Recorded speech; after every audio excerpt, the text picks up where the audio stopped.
এরকম মানুষকে কি বলা যায়? তুমিই বলো, মানে তোমরাই বলো। দেখো, দুটো ভয়েস মেসেজ ছাড়া আর কোনো মেসেজ নেই যেটা লাভ রিয়াক্ট দেয়নি। একটা মেসেজে কটা রিপ্লাই দিতে হয় আমি তো শুধু ভাবি। আর আমি দেখো কী কী লিখেছি আর ও কী কী লিখছে।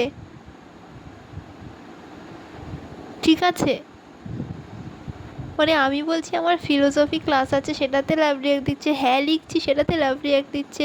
আমি ও লিখছি, সেটাতে লাভ রিয়াক্ট দিচ্ছে। আমরা কোথায় আছি সেটা বলছি, তাতে লাভ রিয়াক্ট। আমি কোনো একটা ইমোজি দিচ্ছি, সেটাতে হঠাৎ করে কান্নার ইমোজি। সেটাতে আমি স্টিকার দিচ্ছি, সেগুলোতে লাভ রিয়াক্ট। মানে আমি ইট মেরে মাথা থেতলে দেওয়ার স্টিকার দিচ্ছি, লাভ রিয়াক্ট। কম দামি গাঁজা খাওয়ার ফল, তাতে লাভ রিয়াক্ট। আমি 10 টাকার স্টিকার দিচ্ছি, বলে থ্যাংক ইউ।